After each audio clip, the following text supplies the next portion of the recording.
안녕하세요. 한국항공대학교에서 세계사 탐구를 가르치고 있는 조정현입니다. 오늘 주제는 헬레니즘 문명을 다뤄보려고 합니다. 헬레니즘 문명은 요 근래에는 별로 중요시하지 않아서 사실상 개설서들이나 서양 혹은 동양사를 다루는 개설서에서도 헬레니즘 문명은 그냥 뭐 고대 그리스 문명이나 고대 로마 문명에 묻어 들어가서 간략히 소략해서 설명하는 것이 보통입니다.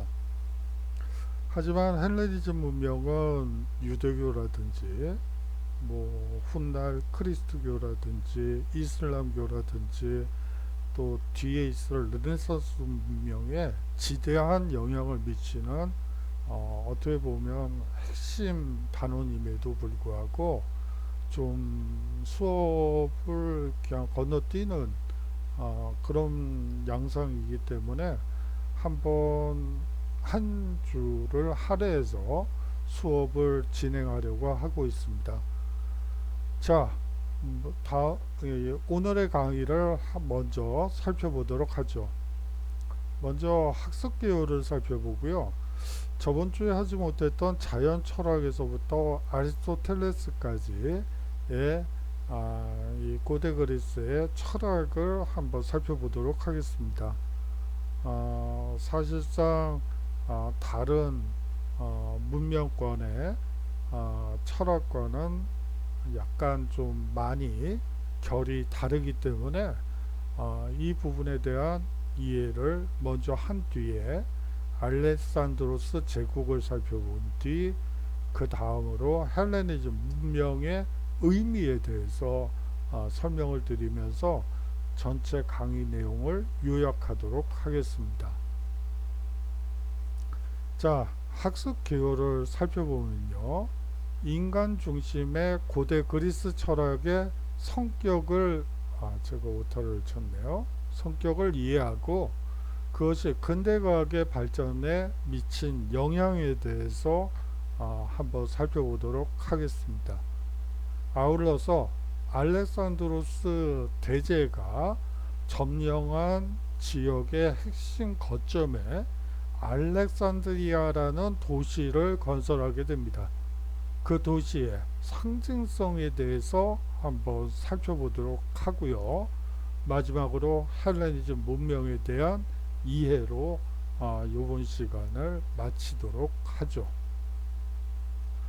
자, 그리스의 자연 철학부터 살펴보도록 하겠습니다. 초기 그리스 철학은 뭐를 탐구하는 데에 관심을 가졌습니다. 뭐를 탐구했을까요? 가령 탈레스는 만물의 근원을 뭐라고 하였죠? 그래요. 탈레스는 만물의 근원이 물로부터 시작한다고 보았습니다. 그 설명이란 건 이렇죠.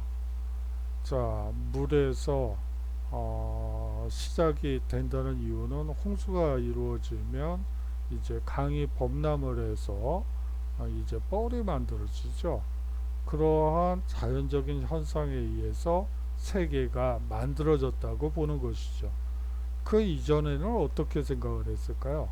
그거 자체가 신의 역할, 신이 인간을, 자연을 만들었다고 보았던 것이죠. 거기에 비해서 탈레스는 물에서 물이 범람을 해서 대지를 만들고 그런 현상을 관찰하고 거기에서 만물의 근원은 물이라고 설명했던 것입니다. 다음으로 데모크리토스는 그것을 만물의 근원을 원자로 보았으며 엠페도클레스는 그것을 물, 불, 흙, 바람으로 생각했죠. 지금 생각해보면 참 터무니없는 얘기죠. 만물의 근원이 물이다.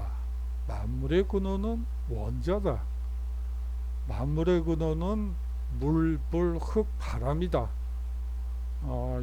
요새 이런 식으로 설명을 하면 좀 정신이 저처럼 아니죠. 여하튼 정신이 나간 소리다. 이렇게 답변이 돌아올 것 같아요.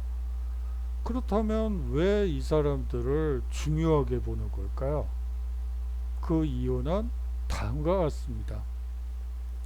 이러한 자연 철학자들의 탐구는 만물의 근본 원리에서 뭐를 배제하고 수많은 사실들을 직접 관찰하여 그로부터 일관된 이론을 포착한다는 점에서 철학과 과학의 시작점에 위치한다고 볼 수 있기 때문이에요. 자, 앞서 얘기한 바대로 만물의 근본 원리는 신에서 비롯된다. 즉, 만물의 근본 원리에서 신을 배제한 채 수많은 사실들을 직접 관찰하여 그로부터 일관된 이론을 포착한다는 바로 그 점이 현대 과학과 현대 철학의 시발점이다, 시작점이다 라고 보는 이유인 것이죠. 밀레토스 학파가 있어요. 이 사실상 소아시아 지역의 식민 폴리스였고요. 이 밀레토스에서 생긴 그리스의 가장 오래된 철학 학파로서 물이 세계의 근원이라고 하는 누구였죠? 그래요. 탈레스와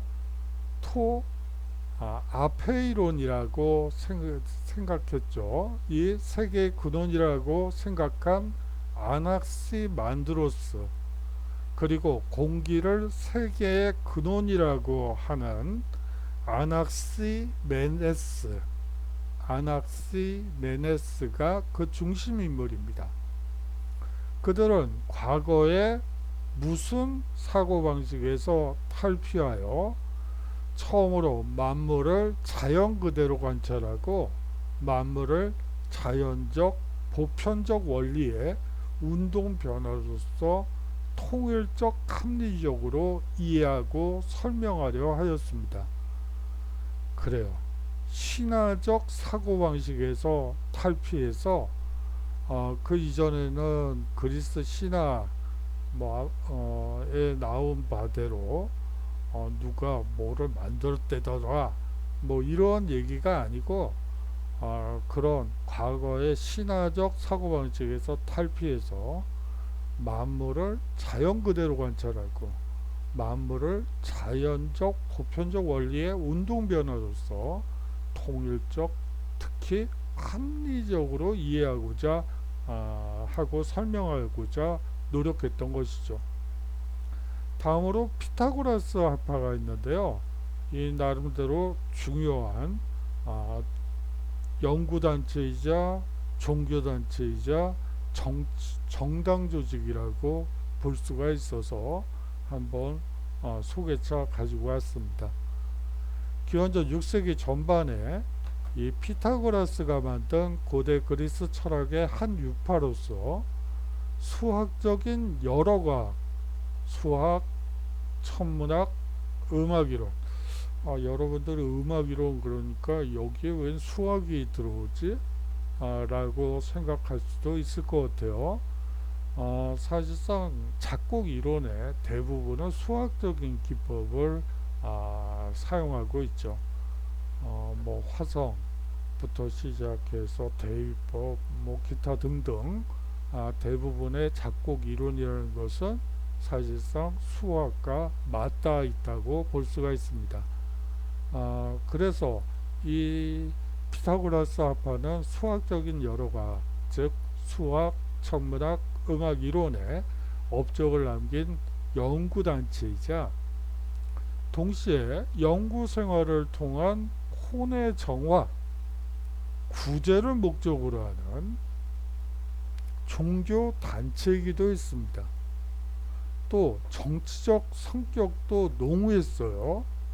기원전 5세기에는 이탈리아 남부의 크로토네를 지배하기도 하여 한때는 강대한 세력을 가지고 있기도 했습니다. 이 피타고라스 합파는요, 무슨 우주론을 구성하고 피타고라스는 피타고라스 정의로 유명하죠. 다시 말하면 수학적 우주론을 구성하고 만물은 수에서 이루어진다, 비롯된다고 주장했습니다. 즉 우주는 한과 무한의 두 원리로 이루어진 아름다운 조화가 있는 전체이며 이 조화와 형을 주는 것이 바로 수의 비례, 즉 이라고 생각했던 것이죠. 수의 비례, 즉 로고스라고 생각했던 것입니다. 자, 다음으로 소피스트를 살펴보도록 하겠습니다. 그리스의 민주주의가 발전함에 따라 그리스 시민들에게 모르를 가르치고 명성과 부를 얻는 소피스트들이 출현하게 되었습니다. 자, 이것은 수사학과 변론을 얘기합니다. 자, 민주주의, 그리스의 지적 민주주의가 발전하게 되면서 사실상 의회 연단에 나가서 자신의 공동체를 위한 제안을 이제 상정하게 되죠. 그럴 때 수사학이 필요했던 것이고요. 그리고 이제 상대 정파로부터 공격이 들어오죠. 그것에 변론을 해야지 됩니다. 그래서 수사학과 변론을 가르치는 일타 강사라는 말이 좀 그렇긴 하네요. 사실상 이 시대의 일타 강사들이라고 보시면 되기 때문이죠. 이 소피스트들이 출현하게 되었습니다. 이 사람들은 사실상 명예와 부를 동시에 얻은 사람들이고, 그래서 어떻게 보면 그 강사계의 신화적인 존재들이다 라고 봐도 손색이 없을 정도예요. 다시 말하면 그리스의 지적 민주주의가 발전함에 따라서 자연적으로 생겨난 철학파라고 볼 수가 있습니다. 이들은 프로타고라스의 인간은 만물의 척도라는 모토에서 엿보이듯이 그리스 철학의 주된 탐구 대상을 자연에서 무엇으로 전하는 데 크게 기여했죠. 자, 그 이전에 자연 철학에서 보았다시피 탐구 대상을 자연에서 이들 소피스트들은 사실상 인간으로 사람에 대한 연구로 전환하는 데 크게 기여했으며 진리에 대해서는 뭐를 견지했습니다. 그래요. 상대주의를 견지했죠. 절대적인 진리란 존재하지 않는다고 봤어요. 자신의 입장에 따라서 이 진리를 얼마든지 가공할 수 있다고 보았던 것이죠. 진리가 아닌 것을 진리인 것처럼 만드는 것이 소피스트들의 그리고 시민들의 이 수사학과 변론을 위해서 반드시 필요하다고 보았던 것입니다. 자, 다음으로 소크라테스를 살펴보도록 하겠습니다. 이 소피스트의 상대적 진리관을 배격하고요. 무슨 진리관을 추구했습니다. 상대적의 반대말이겠네요. 예, 절대적 진리관. 진리는 절대 바뀌는 것이 아니라는 거죠. 상황에 따라서 이게 맞고 저게 틀린 거고, 또 상황이 바뀌면 이게 맞고 저게 틀린 거다. 이건 진리가 아니라고 본 것이죠. 그는 하루 종일 제자나 소피스트에 둘러싸여 무슨 방법 등으로 그들을 깨우쳐 진리를 끌어내려 하였습니다. 이 소크라테스가 진리를 소피스트나 제자들에게 가르치기 위해서 썼던 하나의 교수법이라고 여러분들이 생각하면 되는데요. 그것을 흔히들 삼파법이라고 얘기를 합니다. 즉 문답을 통해서 소피스트나 제자가 스스로 지혜를 깨닫기 위해 하기 위한 교수법이라고 보시면 되고요. 사실 이 소크라테스의 어머니는 산파였다고 해요. 그래서 이 진리를 찾아가는 과정은 고통이라고 보았죠. 산통이라고 보았어요. 그렇기 때문에 이 삼파법 혹은 삼파수를 통해서 진리를 깨우쳐 나가는 것이 라고 보았던 것이죠. 자, 뭐 교수법 중에 가장 효과적인 교수법이기도 하죠. 사실은 뭐 틀린 문제가 있었을 때 그것이 왜 틀렸는지 스스로 깨우치도록 하는 공부법만큼 효과적이고 또 잊어버리지 않게 하는 방법은 없는 것 같아요. 그것을 삼파법 혹은 삼파술이라고 소크라테스는 얘기했습니다. 자, 다음으로 이설, 즉 행동과 지식은 동일하다는 주장. 이것을 보통 지행합일설이라고 얘기를 하죠.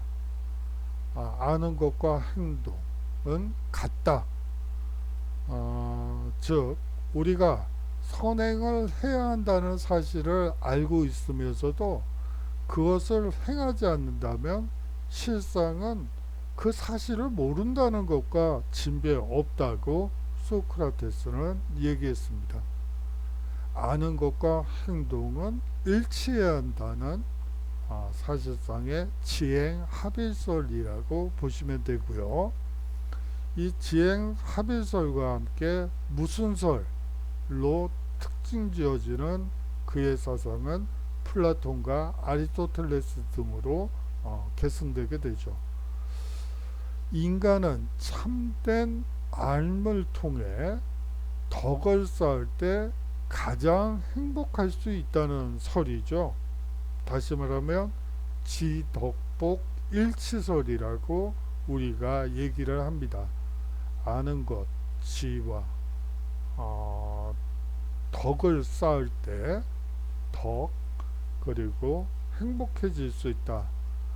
다시 말하면 지덕복 일치설이라고 우리가 얘기를 합니다. 자, 그 제자인 플라톤을 살펴보도록 하겠습니다. 이 플라톤은 이 소크라테스의 제자이며 아리스토텔레스의 스승이기도 합니다. 그의 이론은 두 가지로 요약이 가능한데요. 1번론과 2번 사상으로 요약될 수 있습니다. 이것은 그의 이론은 이데아론과 철인 정치 사상으로 요약될 수 있죠. 이데아론은 어떻게 여러분들께 설명을 드리면 될까요? 그래요. 의자가 있죠. 의자 형태는 참으로 다양하죠. 뭐 한 사람이 앉는 의자부터 두 사람이 앉는 의자, 벤치, 그리고 모양과 형태, 뭐 소파부터 시작해서 뭐 사무실 의자, 뭐 다양한 형태가 있습니다. 하지만 의자가 추구하는 목표는 무엇이죠? 편한 상태로 앉아 있을 수 있게 하는 것이 의자의 목적이죠. 그것이 사실상 이데아입니다. 24시간 앉아 있어도 편안한 의자, 그것이 현실 세계에서는 불가능한 일이죠. 24시간 동안 앉아 있는데 편할 리가 없죠. 가만히 앉아 있는데 편하다면 그게 이상한 아닌가? 그게 가장 이상적인 의자라고 볼 수가 있습니다. 하지만 현실 세계에는 그것이 완성된 그런 형태의 의자는 존재하지 않죠. 인간이 해야지 될 일은 그러한 24시간 앉아 있어도 평생 앉아 있어도 편안한 의자를 이제 추구하고 그것을 향해서 이제 기술을 발달시키는 것이 인간의 역할이 되겠죠. 하지만 그런 의자는 현실 세계에 아마 없을 것 같아요. 어, 제가 너무 좀 장황하게 설명을 드렸는데 이해를 하셨는지 잘 모르겠어요. 제가 이해한 이 이데아는 그런 거예요. 뭐 의자뿐만이 아니고 책상, 컴퓨터, 모든 것들 인간 세상에 존재하는 인간도 가장 완벽한 인간이 존재할 수 없죠. 존재할 수 없죠.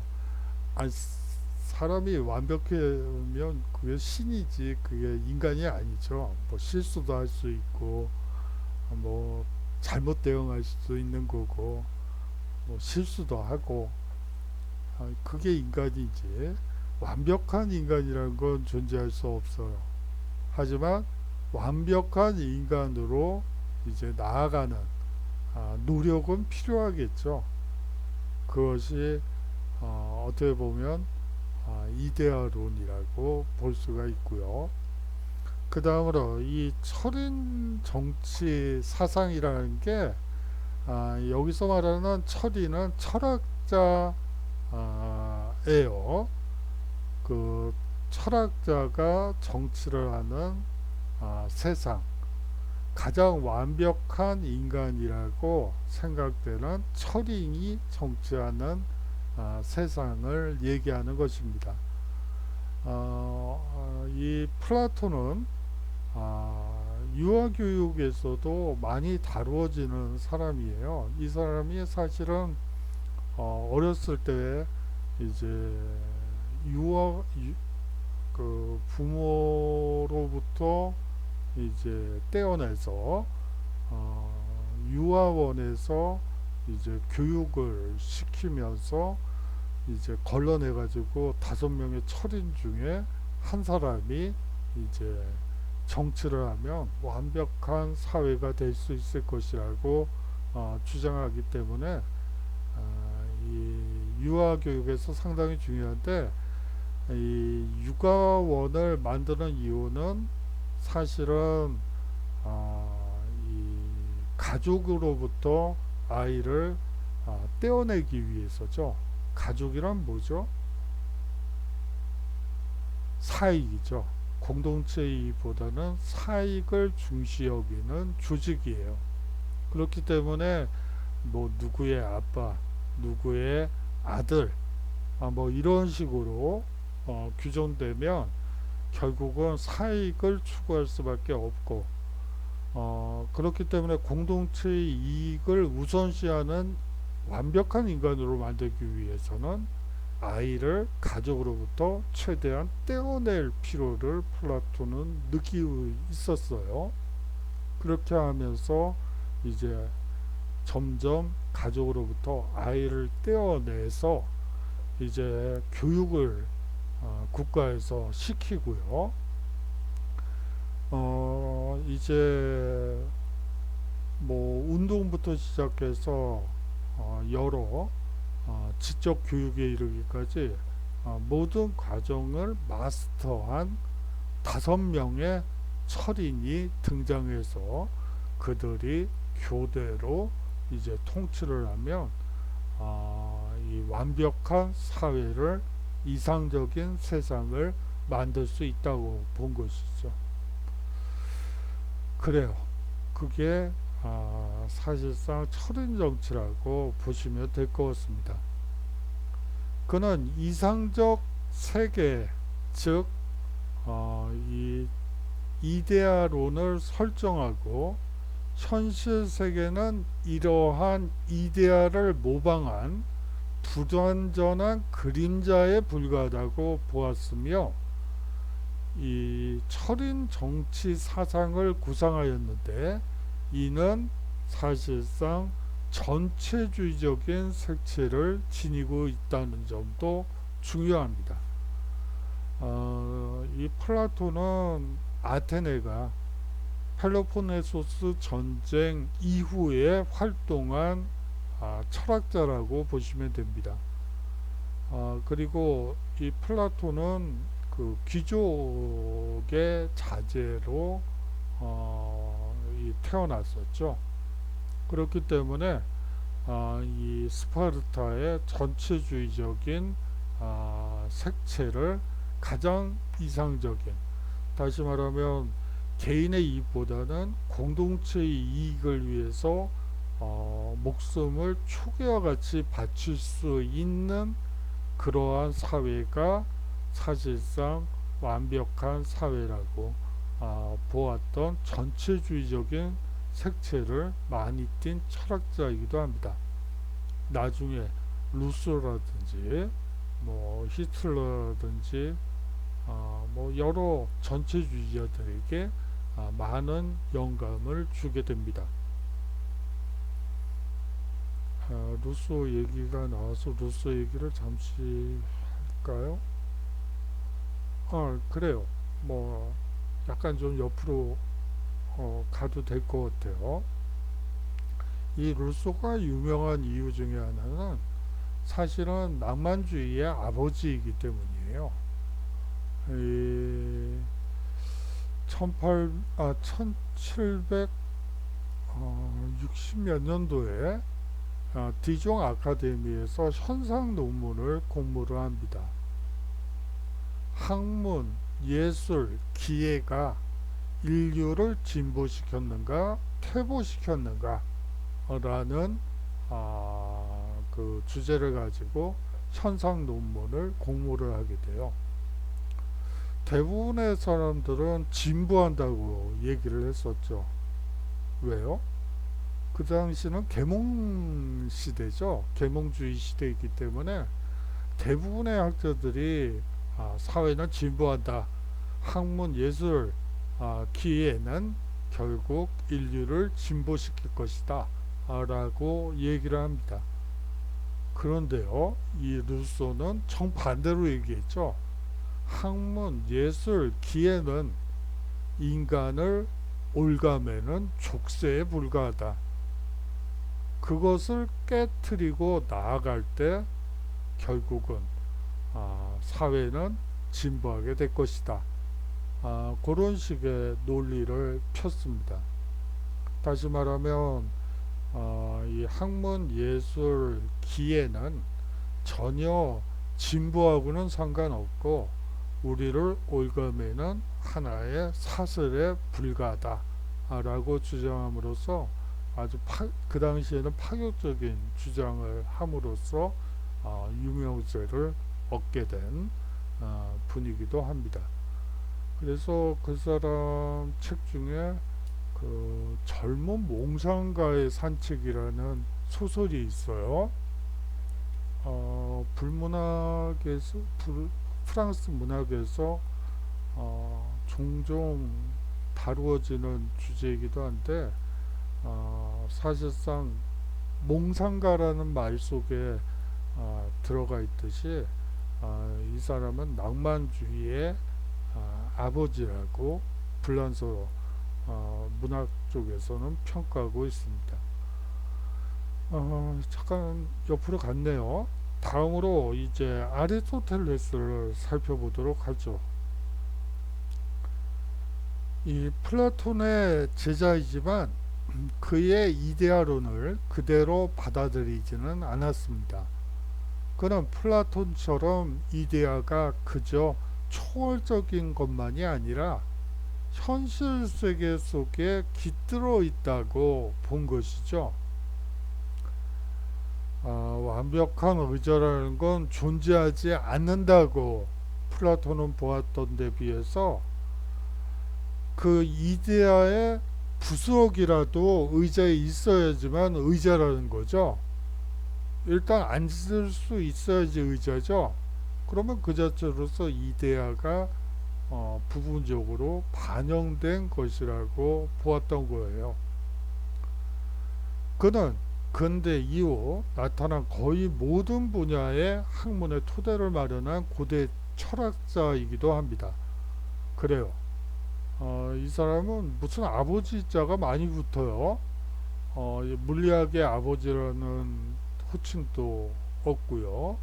생물학의 아버지이기도 해요. 뭐 속목, 종강 뭐 있잖아요.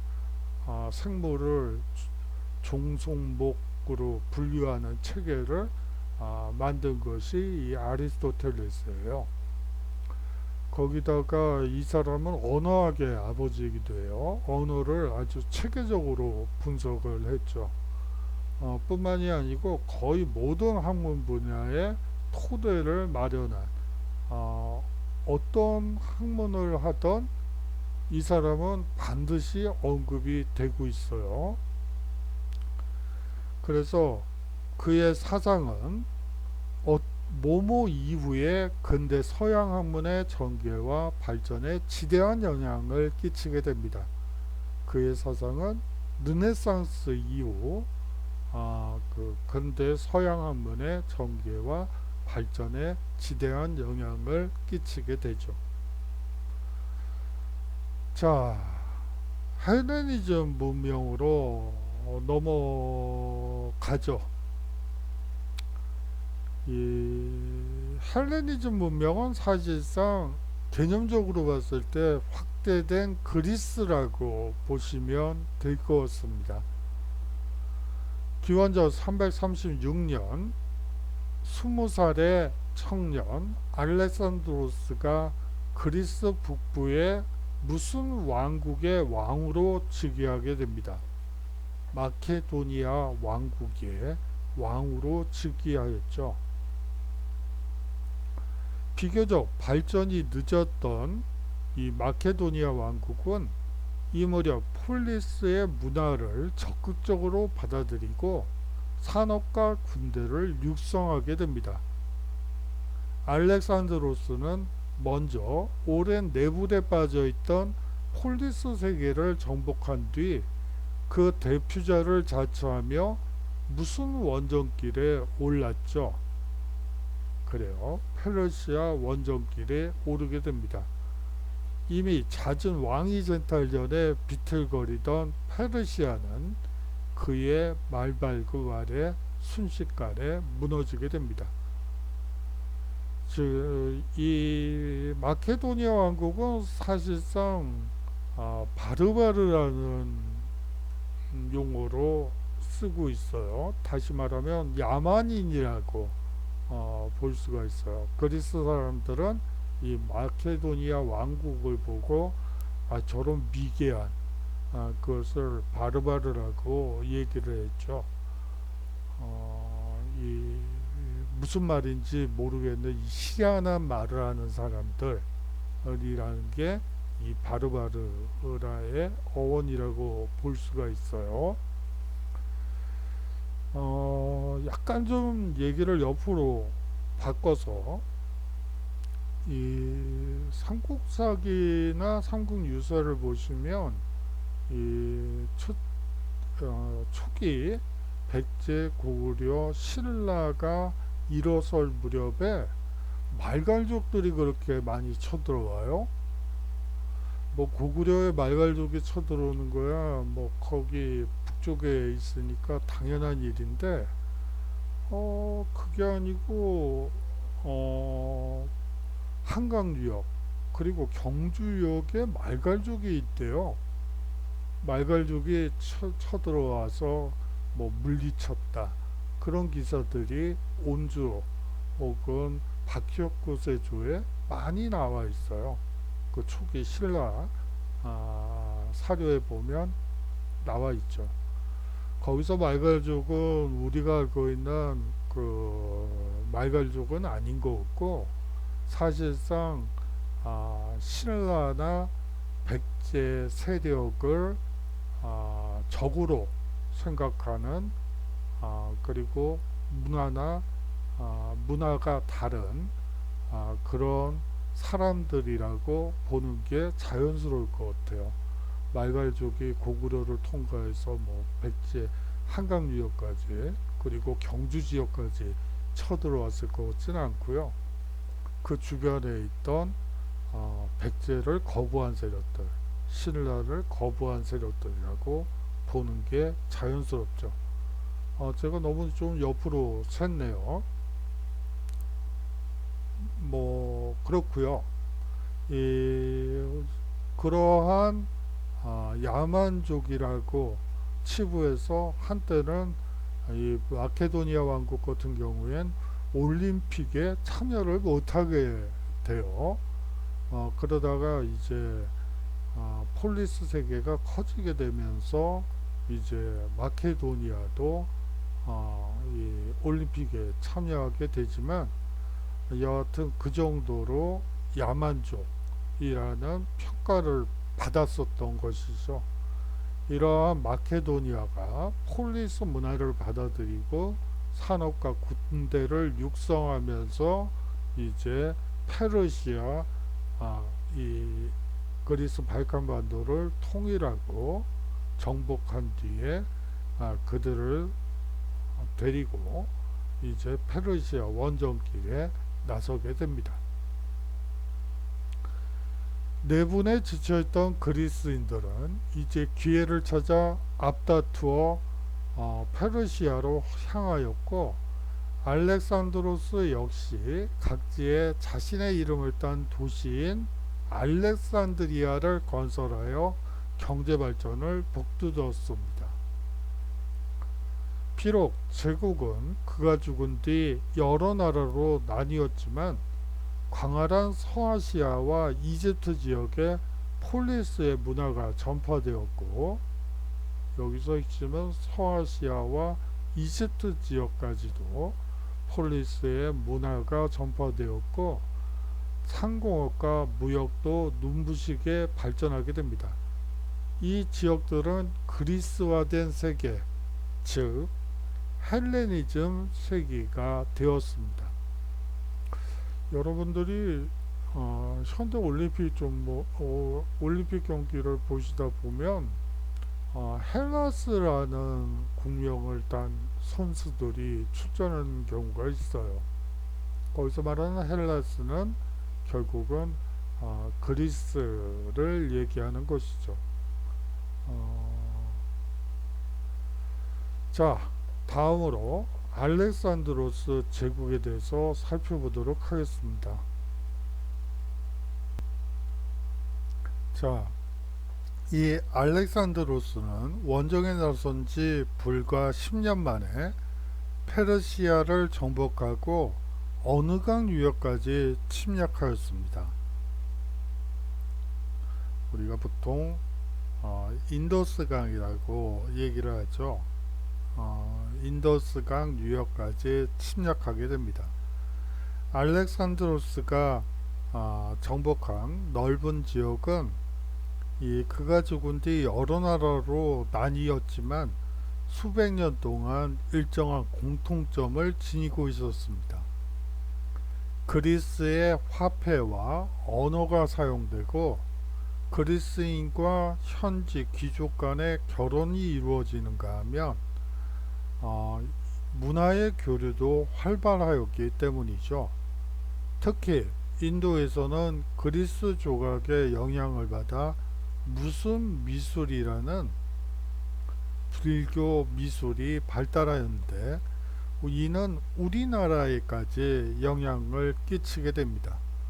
대표적인 것이 이 불국사의 석굴암의 이 본전불이 대표적인 간다라 미술의 영향이라고 볼 수가 있겠죠. 그래요. 기원전 이 아르키메데스의 알렉산드리아 묘사를 한번 보도록 하죠. 기원전 3세기 이집트의 알렉산드리아에 한 젊은이가 사방을 두리번거리고 있었습니다. 정말 대단한 도시야. 이 부두 좀 봐. 산만한 배도 정박할 수 있겠는걸? 저 등대 높이 좀 봐. 100m도 넘겠는걸? 그 중에서도 이 나라 왕실이 후원하는 도서관이 단연 그의 관심을 끌었다고 합니다. 무려 70만 개의 파피루스 두루마리가 있다지. 그리스 학자들의 저술만 해도 없는 게 없다고 해. 그가 바로 알렉산드리아에서 당대 최고의 수학과 물리학 강의를 받고 고국으로 돌아가서 목욕탕에서 부력의 원리를 깨달았다고 하는 이 물리학자 아르키메데스였습니다. 그가 이 알렉산드리아를 어떻게 묘사하고 있는지 한번 보세요. 자, 배가 부두가 있고요. 그리고 배가 있는데요. 그 배가 거의 산만하다. 엄청나게 큰 배가 정박을 하고, 다시 말하면 이 무역이 활발하다는 것을 얘기를 하고, 이 당시에 등대가 있었는데 무려 100m가 넘는 등대가 있어서 이제 바다를 건너는 배들이 안전하게 항해할 수 있도록 해줬다. 거기다가 이 도서관 70만 개의 파피루스 두루마리, 다시 말하면 70만 권의 장서가 있었다고 보시는 게 좋을 것 같습니다. 이런 대규모 왕실 도서관이 있을 정도였으니까 그 규모가 엄청나다는 것을 알 수가 있겠죠. 헬레니즘 시대 이래 알렉산드리아는 학문의 중심지였습니다. 특히 자연의 근원을 고민한 그리스의 철학과 이집트, 메소포타미아의 과학이 융합하면서 무엇이 눈부시게 발전하게 되죠. 다시 말하면 자연과학이 이 시기에 눈부시게 발전하게 됩니다. 유클리드는 수학에서 기존의 업적을 정리하였고요. 지리학자인 에라토스테네스는 지구의 둘레를 정확히 계산했습니다. 프톨레마이오스는 천동설에 따라 천문학을 체계화했죠. 물론 이 천동설에 따라 천문학을 체계화했기 때문에 사람들이 등한시하는 면도 있지만 지구의 둘레를 정확히 계산했다든지, 그 외에도 지구의 기울기를 정확히 계산했던 점 등을 봤을 때 지구가 고정되어 있다고 보지 않았고, 물론 천동설을 주장을 하긴 했지만 기울기가 지구가 기울어져 있다는 사실도 알았고, 그뿐만이 아니고 여러 중요한 자전이라든지 공전의 개념을 체계화했다든지 여러가지 현대 천문학의 기본적인 체계를 완성했다고 보시면 될 것 같아요. 이후 유럽인들은 이 시대의 과학적 업적을 완전히 잊어버렸지만 이슬람 학자들은 이를 이어받아 이슬람 과학을 꽃피우게 됩니다. 이제 국가나 민족은 중요하지 않아. 그것보다는 개인의 행복이 우선이지.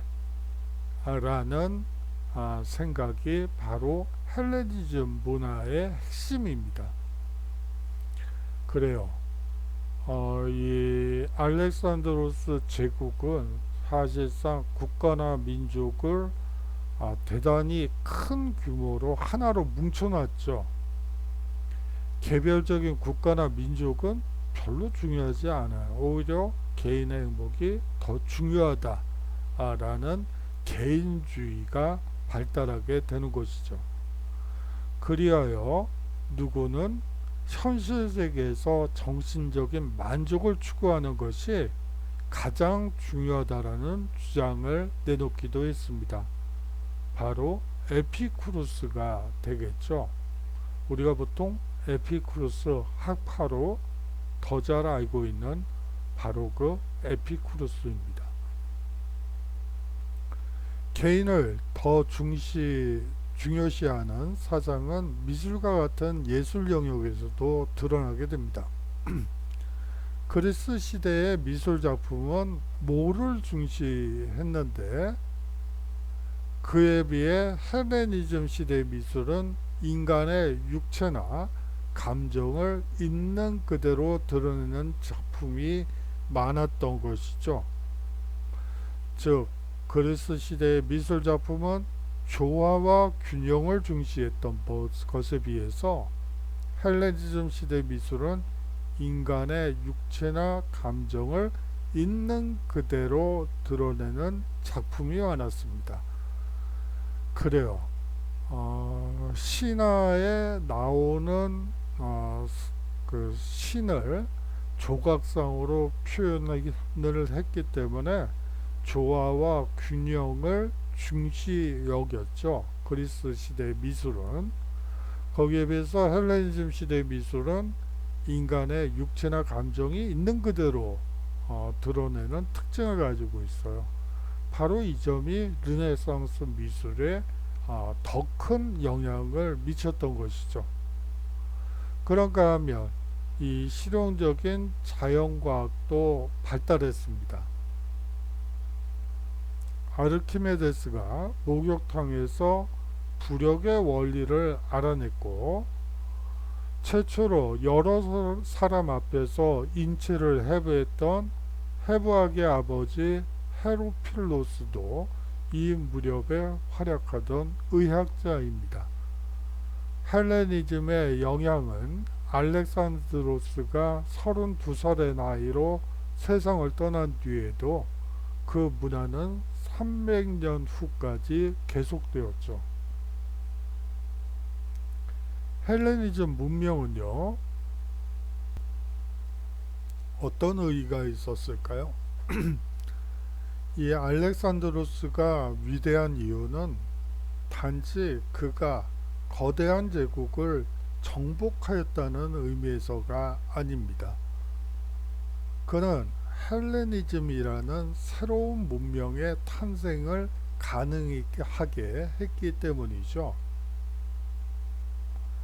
헬레니즘은 폐쇄적이고 자기 충족적인 그리스의 폴리스 문명이 동방의 문명과 만나 개방적이고 보편적인 문화로 탈바꿈한 새로운 문명의 조류였다고 볼 수가 있습니다. 그래요. 헬레니즘 문명은 이 폴리스 문명, 다시 말하면 이 폴리스라는 것은 폴리스의 작은 규모에서만 의미를 가지는 아주 폐쇄적이고 자기 충족적인 성격이라면 이 헬레니즘 문명은 사실상 개방적이고 보편성을 띠고 있다는 점에서 이 고대 그리스 문명과는 다른 특징을 가지고 있습니다.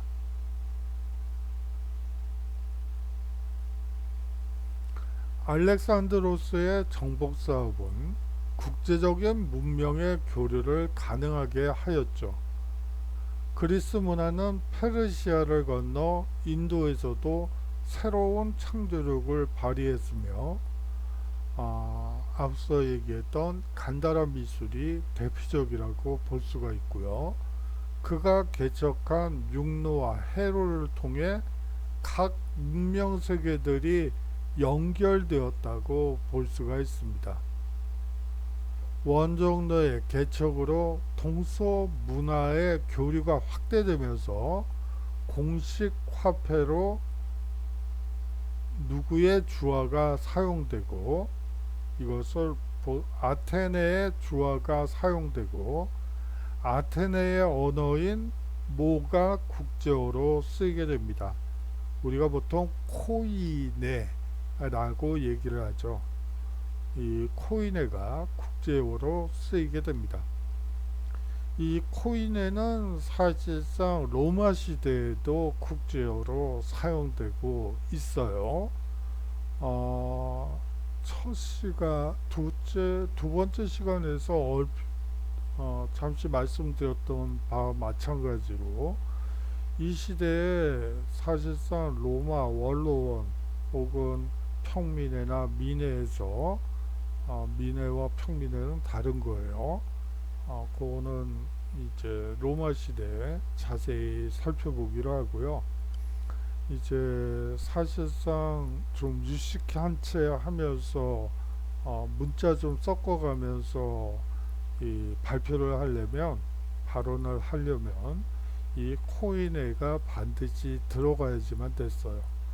그렇기 때문에 사실상 이 로마 사람들은 이 코인회를 어린 시기부터 교육을 시키면 이 자연스럽게 사용할 수 있지 않을까라는 기대를 하고 있었죠. 그래서 이제 유모들은 대부분 노예들이 하는데요. 이 아테네에서 잡아온 노예들을 이 유모로 채용하게 됩니다. 그런데요, 그렇게 이 젖먹이들이죠. 그런 애들들을 그 젖먹이 때부터 이 외국어에 노출을 시켜봤는데 그 결과는 참담했죠. 거의 실패했다고 보는 게 맞아요.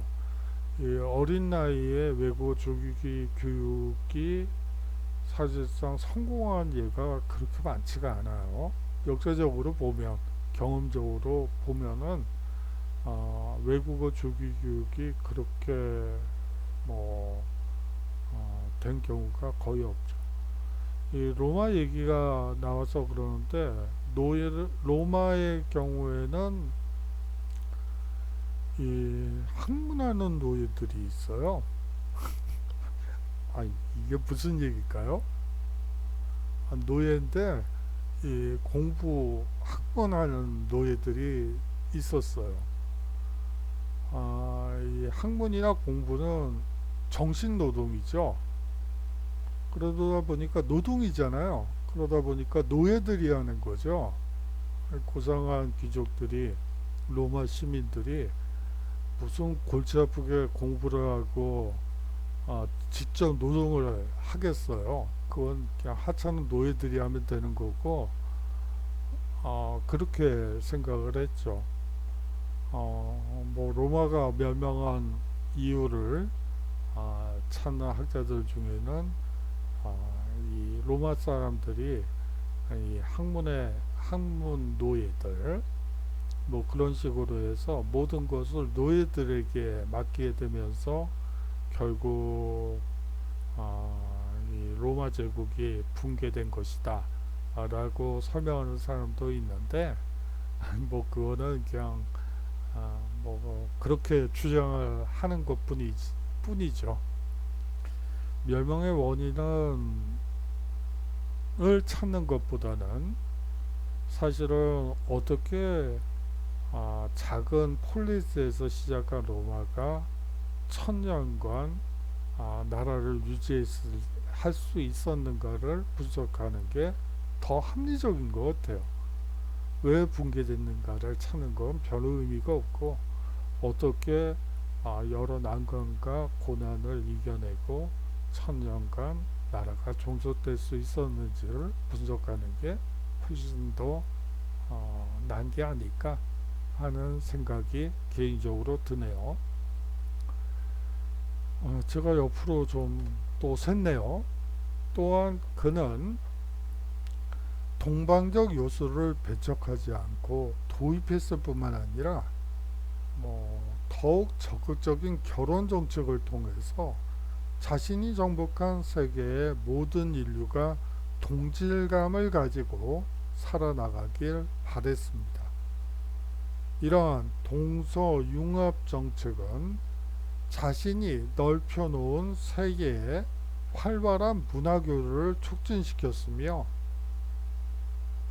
그로부터 탄생한 헬레니즘 문명은 새로운 역사 발전의 원동력이 되었습니다. 헬레니즘과 그리스 문화는 유럽뿐 아니라 이 근동 문화의 토대가 되기도 했죠. 기독교와 유대교와 마니교 그리고 이슬람교라는 세 가지 위대한 종교는 헬레니즘 시대의 근동 문화를 토대로 탄생한 것이었습니다. 헬레니즘 시대의 사상은 지중해에서 인더스강에 이르는 지역 전체에 오랫동안 상당한 통합력으로 작용했죠. 이러한 헬레니즘 문명은 세계제국 어디로 유입되어? 로마죠.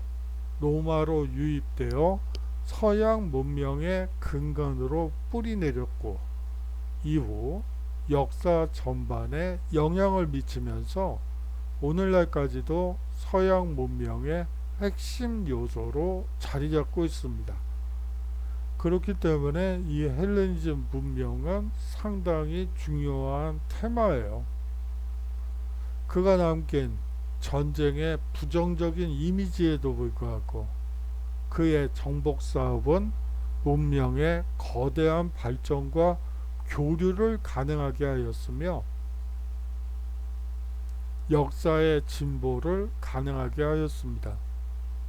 이러한 점에서 그의 원정은 세계사의 획기적인 사건이었다 라고 볼 수가 있겠죠. 자,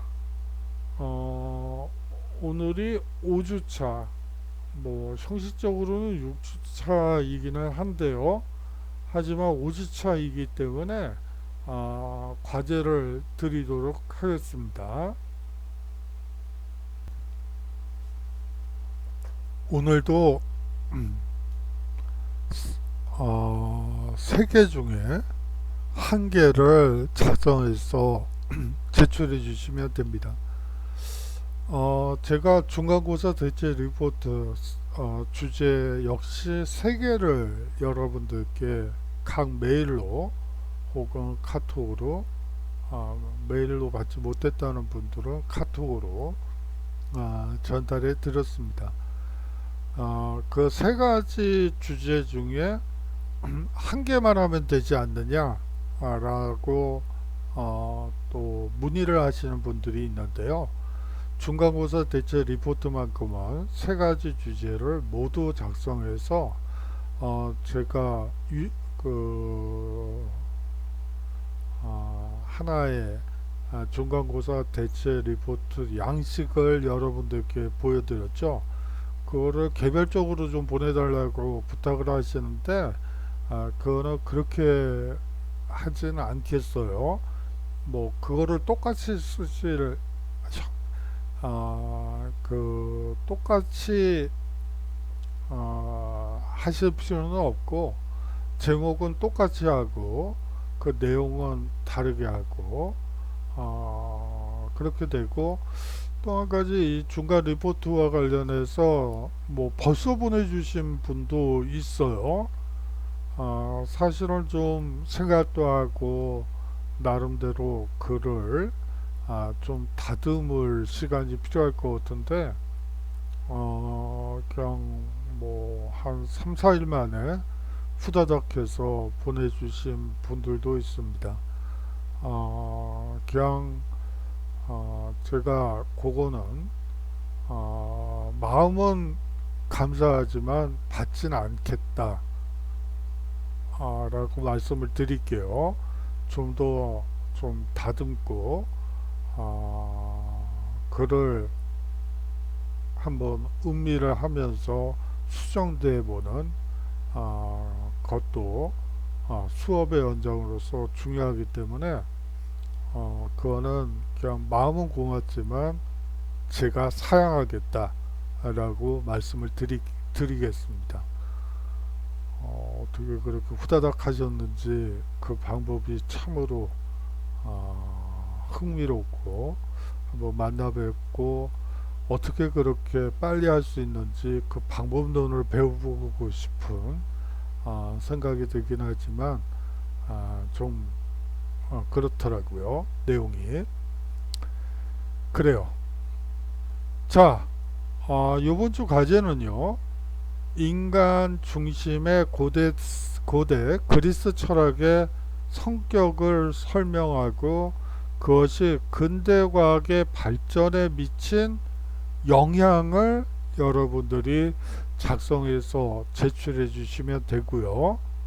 이 주제를 선택하시던가 아니면 알렉산드로스 제국의 건설이 인류에 미친 영향. 근데 뭐 이게 너무 크면 큰 주제이긴 하지만 동서 문화 교류 혹은 융합이라는 측면에서 한번 이 주제에 접근해 보시는 게 어떨까 하는 제안을 드리고 싶고요. 다음으로 세 번째 주제는 헬레니즘 문명을 통해 탄생한 문화 융합이란 개념이 현재 우리에게 던져주는 화두는 무엇인지 설명해 보는 것이 세 번째 주제가 되겠습니다. 이 중에 하나를 여러분들이 작성해서 내주시면 되고 거듭 말씀드리지만 중간고사 대체 리포트만큼은 세 가지 주제 모두 작성해서 양식에 맞게 작성해서 제출해 주시면 감사하겠습니다. 아직도 네이버로 보내주시는 분들이 있습니다. 네이버로 보내주시는 것에 대해서 뭐 답변을 현재까지는 하고 있어요. 하지만 오늘부로 네이버 메일로 보내주시는 거는 제가 읽지 않도록 하겠습니다. 제가 너무 과격했나요? 뭐 이거 봐야지 되겠지만 여하튼 그냥 학교 메일이랑 좀 분리를 할 필요 때문에 그런 거예요. 여러분들이 좀 넓은 가슴으로 어깨로 좀 이해해 주셨으면 하는 바람이 있습니다. 꼭 이 NEW 숫자 0이에요. 어떤 분들은 5랑 헷갈린다고 하시는데요. 그렇다면 이렇게 이해하시면 돼요. 새롭지 않은 역사. 역사라는 게 새로울 수가 없죠. 해석은 새로울 수 있지만 역사적 사실이 새로운 걸 발견한다는 것은 거의 불가능할 것 같아요. 해석은 뭐 얼마든지 새롭게 할 수 있지만요. 그리고 여러분들께 이런 특히 중간고사 대체 리포트의 경우에는 좀 신선한 가끔 학생들이 과제를 낸 거를 보면 이게 이렇게 생각해도 되는 거구나. 나는 이건 미처 생각을 못 했었는데 하는 재기가 번뜩이는 글들도 있더라고요. 그러면 많은 도움이 되죠. 뭐 그거를 바라는 건 아니지만 여하튼 여러분들이 그냥 뭐 구글이나 네이버나 무슨 검색 사이트에서 그냥 베껴가지고 그런 걸 읽을 때마다 사실은 좀 괴로워요. 뭐 학점을 F를 드릴 수는 없고 그러니까 적당히 드리기는 하지만 이게 현실과 타협하는 건 아닌지 그런 생각도 들고요. 여하튼 좀 뭐 벌써 내신 분들도 있고 그래서 여러분들이 그거는 좀 더 다듬고 또 자기 생각을 좀 더 넣고 그러면서 또 다듬을 수밖에 없겠죠. 그렇게 좀 신경을 쓰셔서 좀 내주셨으면 합니다. 아울러서 공지사항의 기한에 대한 말씀은 드렸어요. 그리고 여기다 제출해 달라고 부탁 드리고 싶고요.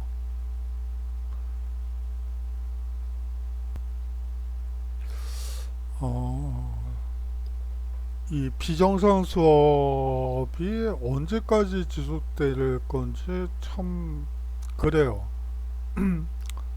뭐 아직 학교에서 공문이 온 게 없네요. 일단 정상 수업이 될 걸로 기대를 하면서 일단 좀 예의주시를 해야지 될 것 같아요. 예, 그래요. 뭐 다음 주 정도에 정상 수업이 좀 됐으면 좋겠는데 이게 가능할지 잘 모르겠습니다. 공무원 예의주시하면서 기다리고 있도록 할게요. 자, 수고 많으셨고요. 장시간 수업 들으시느라고 애쓰셨고 다음 주에 건강한 모습으로 인사드리도록 하겠습니다. 안녕히 계십시오.